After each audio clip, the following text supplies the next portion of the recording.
In this video, I'll start number system, which is the first chapter of standard 9 maths. So, number system पढ़ाने के पहले कुछ numbers का category देखते हैं, जैसे whole numbers. तो whole numbers क्या होता है? 0 से start होता है, 0, 1, 2, 3 इस तरह से इसको बोलते हैं whole numbers. फिर होता है natural numbers.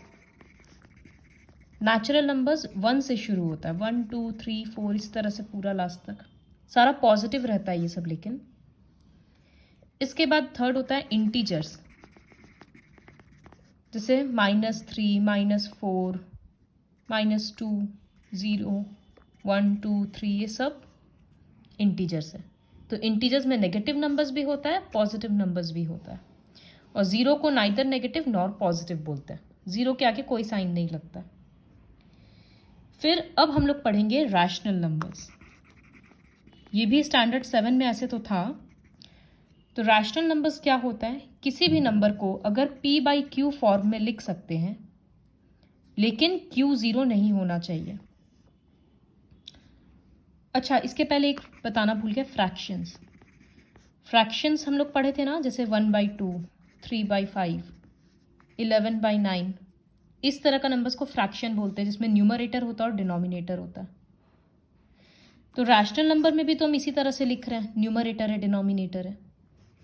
जैसे -3/4, 5/7 ये सब एक रैशनल नंबर है. तो फ्रैक्शंस और रैशनल नंबर में डिफरेंस क्या हुआ? इसमें भी न्यूमरेटर डिनोमिनेटर है, इसमें भी है. तो फ्रैक्शंस कभी भी नेगेटिव नहीं हो सकता है, लेकिन रैशनल नंबर नेगेटिव और पॉजिटिव दोनों होता है. यही एक डिफरेंस है.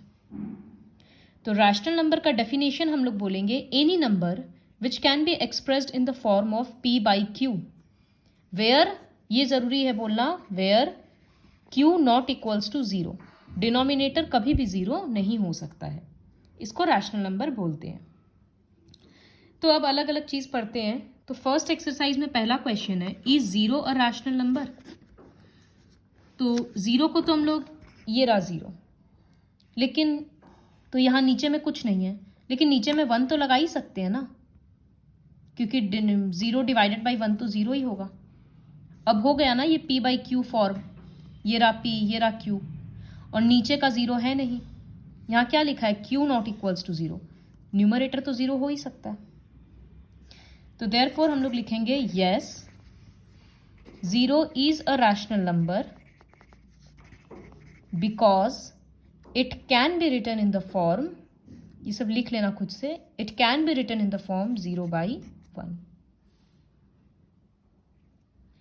उसके बाद सेकेंड क्वेश्चन, इस टाइप का क्वेश्चन बहुत इंपॉर्टेंट है. बोला find 6 rational numbers between 3 and 4.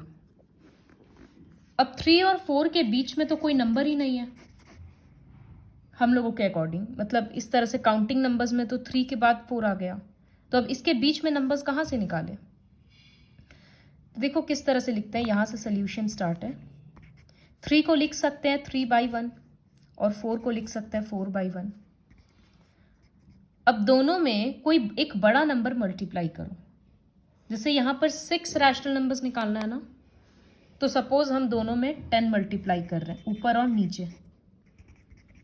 ऊपर नीचे सेम नंबर मल्टीप्लाई करना होता है, तो ये बन गया 30/10. इसी तरह से यहां पर भी 10 मल्टीप्लाई करना होगा. क्यों 10 मल्टीप्लाई किए? ताकि दोनों का डिनोमिनेटर सेम रहे.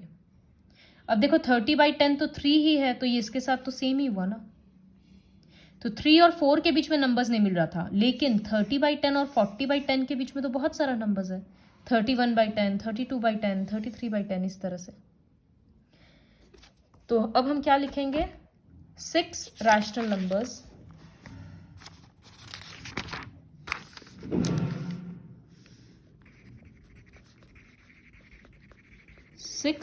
नंबर्स बिटवीन 3 and 4 आर, एक लिखेंगे 31/10, 32/10, 33/10 इस तरह से लिखते जाएंगे, और 36/10. देखो हमको 6 निकालना था ना, इसलिए हम कोई बड़ा नंबर लिए. अगर सपोज हम दोनों में 5 मल्टीप्लाई कर देते हैं तो ये बनता 15/5 और इधर बन जाता 20/5। अब इन दोनों के बीच में हमको कितना सारा रैशनल नंबर मिलता? 16/5, 17/5, 18/5, 19/5, 4 ही मिलता। इसी वजह से हम बड़ा नंबर मल्टीप्लाई किए। तो एक समझ में आ गया कि जब इस तरह से काउंटिंग नंबर्स रहेगा, नेचुरल नंबर्स रहेगा, तो डिनोमिनेटर है ही नहीं, तो उसको 1 लिख के एक बड़ा नंबर मल्टीप्लाई करेंगे और दोनों के बीच का नंबर्स लेंगे। अब सपोज अगर एक फ्रैक्शन दे दिया जिसमें अच्छा, अब अगर एक बार थर्ड क्वेश्चन कराते हैं तो उसमें है 3/5 और 4/5 के बीच में रैशनल नंबर्स चाहिए। तो सिंपल है, दोनों में मल्टीप्लाई करो। इसके बीच में हमको 5 रैशनल नंबर चाहिए, तो इसमें भी सपोज हम 10 मल्टीप्लाई कर दे रहे हैं तो ये बन जाएगा 30/50। इसी तरह से नीचे में बन जाएगा 40/50। फिर लिख लेना therefore 5 rational numbers are 31/50, 32/50 and so on. तो ये तो इजी था। अब अगर क्वेश्चन में डिनोमिनेटर अलग दिया हुआ रहेगा, ये एक्चुअली इंपॉर्टेंट क्वेश्चन है। जैसे दिया हुआ रहेगा 1/3 एंड 5/7, इन दोनों के बीच में रैशनल नंबर्स निकालना है। तो क्या करना होगा? देखो, हर बार डिनोमिनेटर हम लोग सेम लाते हैं ना, तो अभी भी डिनोमिनेटर सेम ही लाना होगा। तो उसके लिए क्या करेंगे? 3 और 7 का एलसीएम निकालेंगे। तो एलसीएम आया 7 × 3 21। तो यहाँ 21 बनाने के लिए 7 मल्टीप्लाई होगा, नीचे 7 है तो ऊपर भी 7 होगा, तो ये बन गया 7/21। यहाँ 21 बनाने के लिए 7 में 3 मल्टीप्लाई करेंगे तो ऊपर भी होगा, तो ये बन गया 15/21। अब दोनों का डिनोमिनेटर सेम हो गया, तो अब लिख सकते हैं rational numbers in between them are 8/21, 9/21, 10/21 and so on. तो समझ में आया कि अगर डिनोमिनेटर शुरू से सेम नहीं होता है तो हम लोग एलसीएम निकालते हैं और फिर वो नंबर लाते हैं। अब यहाँ हम लोग 21 से अगर काम नहीं बनता, सपोज बोल देता 15 रैशनल नंबर्स निकालना इन दोनों के बीच में, तो 7 और 15 के बीच में तो उतना सारा आ नहीं पाएगा। तो हम क्या करते, यहाँ 21 नहीं लाकर इसका दूसरा मल्टीपल क्या है? 42। मतलब 3 और 7 दोनों का एक कॉमन मल्टीपल 42 भी है, तो हम दोनों में 42 लाते। यहाँ पर 14 मल्टीप्लाई करके आता तो ये बन जाता 14/42। इसी तरह से यहाँ 6 मल्टीप्लाई करके आता तो ये बन जाता 30/42। फिर इन दोनों के बीच में निकालते। तो इस तरह से करना होगा। ये क्वेश्चंस हम RS अग्रवाल से देंगे रिवीजन के टाइम पे। इसके बाद क्वेश्चन 4 है, state whether the following statements are true और false. Every natural number is a whole number. हर एक नेचुरल नंबर होल नंबर है या नहीं? तो नेचुरल नंबर्स 1 2 3 4 से शुरू हो रहा है और होल नंबर्स भी वही सब है, बस 0 एक्स्ट्रा है। तो true, yes, every natural number is a whole number. Reason देने का जरूरत नहीं है। फिर बोला है second question, every integer is a whole number. तो इंटीजर्स में तो नेगेटिव नंबर्स भी आता है, लेकिन होल नंबर में तो नेगेटिव नहीं आता है। तो no, every integer is not a whole number. और इसमें हम लोग एक एग्जाम्पल दे सकते हैं कि example -3 is an integer but not a whole number. फिर थर्ड क्वेश्चन है, every rational number is a whole number. तो हर एक रैशनल नंबर होल नंबर है? नहीं, ऑब्वियसली रैशनल नंबर में तो फ्रैक्शंस भी आ रहा है ना, मतलब इस तरह से, और नेगेटिव भी आ रहा है, लेकिन होल नंबर में तो नहीं आ रहा। तो लिखेंगे no, every rational number is not a whole number. Example -3/4 is a rational number but not a whole number. इसमें रीजंस हम लोग इस तरह से एग्जाम्पल्स के थ्रू भी दे सकते हैं। तो ये था रैशनल नंबर्स। रैशनल नंबर का अपोजिट होता है इररैशनल नंबर। तो इररैशनल नंबर मतलब जिसको हम लोग P/Q फॉर्म में एक्सप्रेस नहीं कर सकते हैं, जैसे √2, √3, √15 ये सब टाइप का नंबर, ये रूट के बाहर आएगा ही नहीं। फिर जो हम लोग कैलकुलेशंस में पाई लेते हैं, पाई का वैल्यू वैसे तो हम लोग 22/7 लिखते हैं, लेकिन इसको अगर डेसिमल में लिखेंगे, डिवाइड करेंगे, तो ये डिवीजन चलता ही जाएगा और कभी ख़त्म ही नहीं होगा। तो इस टाइप के नंबर को बोलते हैं इर्रेशनल नंबर्स। तो डेफिनेशन में बोलेंगे irrational numbers are the numbers which can not be written in the form p/q where q equals to 0। इस फॉर्म में नहीं लिख सकते। Example √3, √5, √11, pi. अच्छा, अगर √16 लिखे हैं तो क्या ये इर्रेशनल है? नहीं। क्यों? क्योंकि √16 का वैल्यू 4 होता है और 4 तो रैशनल नंबर है। तो इस तरह से भी कभी दिया हुआ रहता है। वर्कशीट 2 हम बाद में कराएंगे और वर्कशीट 3 भी। And see worksheet 4 is out of the syllabus, ये करने का ज़रूरत ही नहीं है, बुक में क्रॉस कर दो। सबसे पहले हम एक्सरसाइज 1.5 करवाते हैं। तो 1.1 के बाद डायरेक्टली 1.5। तो यहाँ बोला है classify the following numbers as rational और इर्रेशनल। ये बहुत इंपॉर्टेंट वर्कशीट है। उसके पहले देखो थ्योरी में यहाँ पर कुछ कुछ लिखा है, ये वाला, जैसे सम और difference of a rational number and N irrational number is irrational. Common sense है बहुत। सपोज हम एक रैशनल नंबर लिए 2 और इसके साथ हम एक इर्रेशनल नंबर ऐड कर रहे हैं, तो ये क्या हो रहा है? इर्रेशनल हो जा रहा है। ये रैशनल है, ये इर्रेशनल है, लेकिन ये पूरा का पूरा इर्रेशनल बन जा रहा है। इसी तरह से अगर हम यहाँ माइनस करेंगे तो ये इर्रेशनल बन जाएगा। तो एक रैशनल और इर्रेशनल का सम, सब्ट्रैक्शन, मल्टीप्लिकेशन और डिवीजन, ये सबका आंसर इर्रेशनल ही होता है।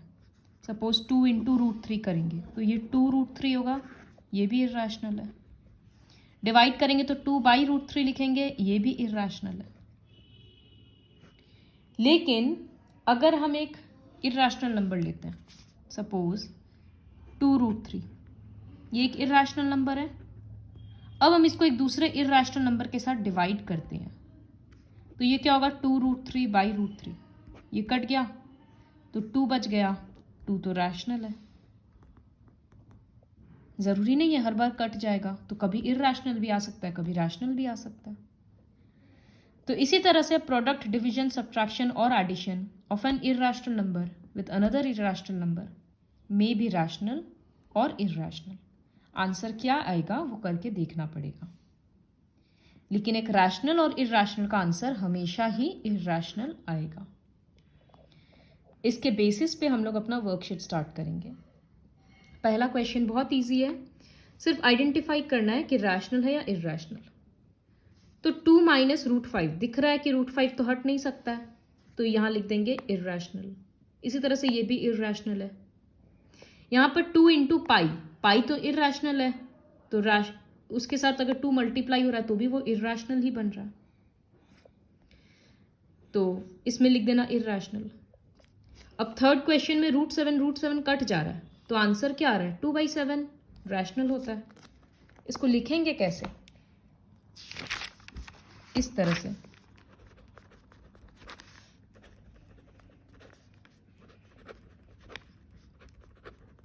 √7 कट गया तो ये बन गया 2/7, यहाँ लिखेंगे रैशनल। इसी तरह से सेकेंड क्वेश्चन में 3 + दिस माइनस दिस, तो √23 ± तो कट गया, तो आंसर बचा 3, ये भी रैशनल है। अब जैसे 2 पाई, तो उसमें लिख देंगे इज इर्रेशनल, क्योंकि उसमें कुछ कट नहीं रहा है। तो इस तरह से फर्स्ट क्वेश्चन लिख लेना। सेकेंड क्वेश्चन भी बहुत इंपॉर्टेंट है, इसी वजह से ये पूरा वर्कशीट इंपॉर्टेंट है, इसी वजह से पहले करा रहे हैं। सिंप्लीफाई करना है, ठीक है। तो देखो कैसे होगा। सिंप्लीफाई करना है मतलब ब्रैकेट ओपन करना है। तो यहाँ रूट कैसे दूसरे रूट के साथ मल्टीप्लाई होता है ये सब हम सिखाएंगे। तो यहाँ पर अलजेब्रा का कोई आइडेंटिटी नहीं लग रहा अभी, तो हम लोग क्या करेंगे, जो हम लोग क्लास 7-8 में सीखे थे, 3 पीछे वाला ब्रैकेट के साथ होगा मल्टीप्लाई, और फिर ये नंबर भी पीछे वाला ब्रैकेट के साथ होगा, तो बीच में प्लस साइन देंगे, फिर √3 और पीछे वाला ब्रैकेट लिख देंगे। अब 3 × 2 तो 6 होता है पता है। अब 3 × √2 इसको कैसे मल्टीप्लाई करेंगे। अब जैसे 3 × x होता तो 3x लिखते हैं ना, ठीक उसी तरह से 3 बाहर रहेगा और √2 उसको लिखेंगे 3√2। फिर यहां पर √3 और 2 मल्टीप्लाई होगा, तो 2 तो रूट के बाहर है ना, तो उसको लिखेंगे 2 और रूट वाला पोर्शन को पीछे। अब यहां √3 और √2 है, तो जब हम पेंसिल से लिख रहे हैं ताकि कलर का डिफरेंस समझ में आए, जब √3 और √2 मल्टीप्लाई हो रहा है तो दोनों ही रूट में है ना, तो ये 3 × 2 हो जाएगा, मतलब √6। देखो यहाँ 3 के पास रूट नहीं था इसलिए हम लिखे उसको बाहर ही छोड़ दिए, लेकिन यहाँ 3 के पास रूट है तो इस तरह से रूट कॉमन लेकर हम मल्टीप्लाई कर देंगे। अब इसका क्या करेंगे, इसका कुछ नहीं कर सकते हैं क्योंकि एक भी लाइक टर्म्स नहीं है। इसके पास रूट नहीं है, इसके पास √2 है, इसके पास √3 है, इसके पास √6 है, ये सब ऐसे ऐड नहीं होता है। जैसे x को y के साथ नहीं ऐड कर सकते हैं उसी तरह से अलग अलग रूट को ऐड नहीं कर सकते हैं। तो ये रहा सिंप्लीफाई, इसका आंसर हो गया यहीं तक। दूसरा क्वेश्चन करते हैं। तो सेकंड क्वेश्चन है 3 + √3 और 3 - √3। तो इसमें ऐसे नहीं करेंगे कि 3 पीछे वाला ब्रैकेट के साथ फिर √3 पीछे वाला ब्रैकेट के साथ। क्यों? क्योंकि इसमें अलजेब्रा का आइडेंटिटी लग रहा है। देखो दोनों तरफ 3 है और दोनों तरफ √3 है, इसका मतलब ये हो गया a + b a - b। तो ये थर्ड आइडेंटिटी है अलजेब्रा का जो होता है a² - b²। तो हम क्या लिखेंगे यहाँ पर 3 का स्क्वायर माइनस √3 का स्क्वायर। अब आंसर लिखना है। तो 3 का स्क्वायर होता है 3 × 3 9, √3 का स्क्वायर मतलब √3 × √3, तो ये क्या बनेगा √9। √9 मतलब 3 ही तो होता है क्योंकि √9 = 3। तो ये बात याद रखना, इसका मतलब कि किसी भी रूट को अगर 2 बार मल्टीप्लाई करते हैं तो आंसर एक्चुअली में वही आ जाता है। तो ये करके देखने का जरूरत नहीं है, डायरेक्टली लिखना। अगर रूट का स्क्वायर रहेगा तो वही नंबर लिखा जाएगा। तो यहाँ √3 का स्क्वायर था, हम डायरेक्टली 3 लिख दिए। अब 9 - 3 हो गया 6, यह आंसर है। तो यहाँ आइडेंटिटी लगा तो आइडेंटिटी लगा दिए। इसी तरह से फोर्थ क्वेश्चन में भी आइडेंटिटी लगेगा, ट्राई करना। थर्ड क्वेश्चन में कौन सा आइडेंटिटी लगेगा,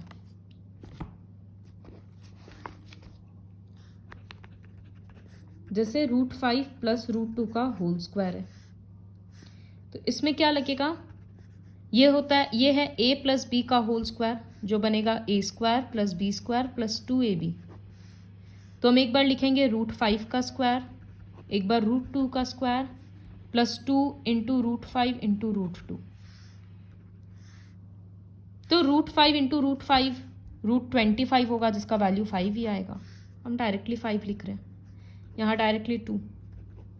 अब यहाँ ये रूट और ये रूट तो मल्टीप्लाई हो सकता है तो बनेगा √10, तो ये हो जाएगा 2√10। अब ये दोनों ऐड हो रहा है क्योंकि नंबर है तो 7, इसके साथ और ऐड नहीं होगा। यहाँ 7 और 2 को 9 मत लिखना क्योंकि वो 2 इसके साथ है। जिस तरह से हम लोग 7 + 2x को ऐड नहीं करते ना, ठीक उसी तरह से ये भी ऐड नहीं होगा, आंसर यही रहेगा। तो ये कुछ आइडेंटिटीज हुआ। अब बहुत अलग अलग आइडेंटिटीज हम दे सकते हैं, जैसे एक हम दे रहे हैं √5 + 3 और √5 + -2। तो ये कौन सा आइडेंटिटी है, ये x + a और x + b, ये आइडेंटिटी है। ये क्या होता है x² plus a plus b x plus a b, ये आइडेंटिटी है एक। तो हम लिखेंगे √5² प्लस ब्रैकेट में पीछे वाला दोनों टर्म 3 - 2, यहाँ प्लस है, प्लस और -2 इस तरह से लिखेंगे तो वो अल्टीमेटली माइनस ही होगा। फिर साथ में x मल्टीप्लाइड है, मतलब पहला ब्रैकेट, पहला टर्म, प्लस ए बी, ए क्या है 3 और बी क्या है -2, तो 3 × -2। अब √5 का स्क्वायर 5, यहाँ 3 - 2 1 होगा, 1 × √5 √5 ही होगा, और यहाँ 3 × -2 -6 होगा। तो -6 और 5 -1 और ये √5, ये आंसर। इस तरह का अलग अलग वाला आइडेंटिटीज का क्वेश्चंस RS अग्रवाल में होगा। तो इस तरह से करना होगा सिंप्लीफाई। फिर क्वेश्चन 3 छोड़ दो। क्वेश्चन 4 एक्चुअली कंस्ट्रक्शन का क्वेश्चन है, तो ये नेक्स्ट क्लास में करवाएंगे। 5th क्वेश्चन बहुत इंपॉर्टेंट है, जो है रैशनलाइज। डिनोमिनेटर को कभी भी इरैशनल नहीं छोड़ते हैं। जैसे यहाँ 5th क्वेश्चन में पहला क्वेश्चन है 1/√7, तो √7 तो इरैशनल है, ऐसे छोड़ना नहीं चलेगा। तो हमको पता है कि √7 में अगर और एक √7 मल्टीप्लाई करेंगे तो √7 7 बन जाएगा, है ना, क्योंकि वो √49 बनेगा जिसका वैल्यू 7 होता है। लेकिन हम लोगों को ये भी पता है कि जो नंबर नीचे मल्टीप्लाई होता है उसको ऊपर भी करना पड़ता है, तभी वो फ्रैक्शन सेम रहता है। तो इसका मतलब नीचे तो ठीक हो गया, अब ऊपर क्या होगा, 1 × √7 तो ये हो गया ना, डिनोमिनेटर रैशनल नंबर बन गया। इसी को बोलते हैं रैशनलाइज द डिनोमिनेटर। तो ये तो सबसे इजी था। अब उसी तरह से अगर क्वेश्चन रहता 2/3√5, तो क्या मल्टीप्लाई करेंगे? ये मत सोचना कि 3 भी मल्टीप्लाई करना पड़ेगा, क्योंकि मेरा तो √5 मल्टीप्लाई करने से ही काम हो जाएगा। नीचे में क्या बना, √5 × √5 5, साथ में एक 3 भी है, तो मतलब नीचे में बन गया 15, और ऊपर में क्या हुआ 2 × √5 2√5, तो हो गया ये रैशनलाइज। ये मल्टीप्लिकेशन सीखना बहुत इंपॉर्टेंट है, ये वाला ब्रेक कर करके करना कि इसका वैल्यू 5 आया तो अब दोनों 5 हो गया, साथ में एक 3 15। जब सिंगल नंबर रहेगा इस तरह से तो हो गया। अब नेक्स्ट क्वेश्चंस देखो किस तरह से प्लस माइनस है, तो उसमें कैसे करते हैं ये भी इंपॉर्टेंट है। जैसे 1/√7 - √6, तो ये बात याद रखना कि अगर बीच में माइनस साइन होता है तो हम लोग प्लस वाला फॉर्म मल्टीप्लाई करते हैं। पहले जो है वो लिख दिए, अब क्या मल्टीप्लाई करेंगे? इसके पहले क्या किए कि √7 था तो √7 जो भी नंबर था वही कर रहे थे। अभी इसका उल्टा साइन, मतलब यहाँ करेंगे √7 + √6, और जो नीचे करते हैं वही ऊपर भी करना है। अब 1 के साथ मल्टीप्लाई होगा तो आंसर तो वही रहेगा। और इधर क्या हो गया, कौन सा आइडेंटिटी आ गया? ये देखो, ये है a - b और ये है a + b, तो ये अलजेब्रा का थर्ड आइडेंटिटी हो गया, विच इज a² - b²। तो अब हम इसके बदले क्या लिख सकते हैं कि √7 का स्क्वायर माइनस √6 का स्क्वायर। तो अभी समझ में आया कि उल्टा साइन क्यों मल्टीप्लाई किए थे, क्योंकि नीचे में हमको थर्ड आइडेंटिटी लाना था। तो ये हो गया √7 + √6, यहाँ √7 का स्क्वायर 7, √6 का स्क्वायर 6, ये सब्ट्रैक्ट होके 1 आ गया, तो हो गया रैशनलाइज। 1 लिख भी सकते हैं, नहीं भी लिख सकते हैं। इसी तरह से एक और रैंडम क्वेश्चन हम दिखा रहे हैं, क्योंकि फिर बाकी का क्वेश्चन करने में हेल्प होगा। जैसे 1/√3 - 5, इसको रैशनलाइज करना। यहाँ पर 1 नहीं देते, इस बार 2 दे देते हैं सपोज। तो एक दो चीज जब जैसे बताना चाहेंगे, यहाँ ब्रैकेट जरूर देना। क्या मल्टीप्लाई करना? Opposite sign. तो यहाँ होगा √3 + 5 मल्टीप्लाई और उसी चीज़ को ऊपर भी करेंगे। अब ऊपर में क्या हो रहा है, 2 दोनों के साथ होगा तो एक बार बनेगा 2√3 और एक बार 2 × 5 10 लिख दिए। नीचे में क्या होगा, a - b a + b, तो a² - b²। तो ऊपर में तो एज इट इज रहेगा क्योंकि ऐड तो हो नहीं सकता। अब √3 का स्क्वायर 3 और 5 का स्क्वायर 25। अब नीचे में क्या होगा, सब्ट्रैक्ट होके आ रहा है 22। ये माइनस ऊपर जाएगा, ऊपर जाने के लिए दोनों को मिलेगा, तो इस तरह से हम दोनों को लिख दिए। अब और एक इंटरेस्टिंग चीज है, यहां से जैसे दिख रहा है कि 2 22 से कट रहा है, लेकिन खाली एक तरफ से हम लोग नहीं काट सकते हैं क्योंकि ये 22 इसके लिए भी है, तो हम दोनों से 2 को काटेंगे। मतलब जब 2 से डिवाइड करेंगे तो ये भी हट के ये 11 हुआ, तो 2 को यहां से भी कट करना होगा, तो यह आंसर होगा -√3 - 5/11। इस तरह से। तो याद क्या रखना है कि ब्रैकेट लेना है, काटते वक्त ऊपर से अगर कोई नंबर कट रहा है नीचे के साथ तो वो सारे टर्म के साथ कटेगा, और जो भी साइन रहेगा उसको अपोजिट मल्टीप्लाई करना है। अगर यहाँ प्लस रहता तो हम लोग यहाँ माइनस माइनस मल्टीप्लाई करते, इस तरह से क्वेश्चन होता। So complete exercise 1 and exercise 1.5 with the help of this video.